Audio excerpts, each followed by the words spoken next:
యేసయ్య నామానికి మహిమ కలుగును గాక. మీ అందరికీ నా ప్రత్యేకమైన వందనాలు. వినే విషయంలో జాగ్రత్త పడవలను, మాట్లాడుటకు నిదానించి వారే ఉండవలను, కోపించడానికి కూడా నిదానించి వారే ఉండవలను. కోపం వల్ల వచ్చే నష్టంలేంటో చూద్దామండి. నరుని కోపం దేవుని నీతిని నీలో ఉండనివ్వదు, దేవుని నీతిని నెరవేర్చదు. యాకోబు పత్రిక 1:20లో రాయబడింది. కోపపడుడి గాని పాపం చేయకుడి, సూర్యుడు అస్తమించే వరకు మీ కోపం నిలిచి ఉండకూడదు. ఎఫెసీయులు 4:26 రాయబడింది. త్వరగా కోపపడువాడు మూఢత్వం చూపును, దుర్యాలోచన గలవాడు ద్వేషింపబడునని సామెతలు 14:17 చెప్తుంది. మహాకోపియగువాడు దండన తప్పించుకున్నాడు, వాని తప్పించినను వాడు మరలా కోపించుచునేయుండును. సామెతలు 19:19 రాయబడింది. అలాగే నోటి మాటల ద్వారా కొన్నిసార్లు మనం పట్టబడుతూ ఉంటాం.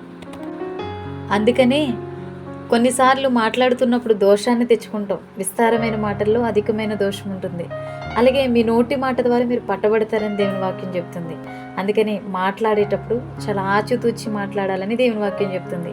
తన నోరు కాచుకున్నవాడు తనను కాపాడుకొనును, ఊరు కొనుక మాట్లాడువాడు తనకు నాశనం తెచ్చుకున్నదని సామెతలు 13:3 చెప్తుంది.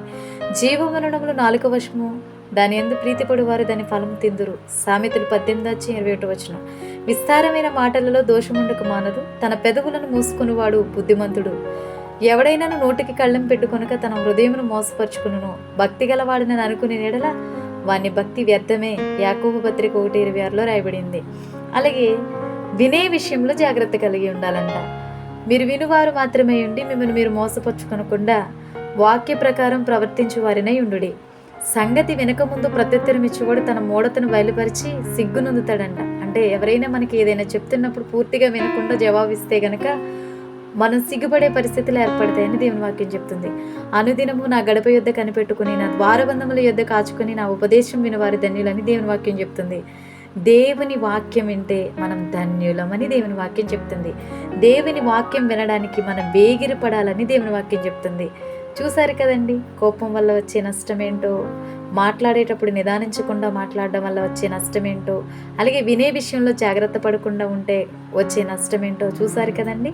ఈ మాటలు మీ హృదయంలో ఫలింపచేసి మిమ్మల్ని సరిచేసి ప్రభు రాకడ వరకు నమ్మకస్తులుగా ఆయన యొక్క పాత్రలుగా దేవుడు మిమ్మల్ని వాడుకును గాక. అందరికీ ప్రైజ్ లార్డ్ అండి.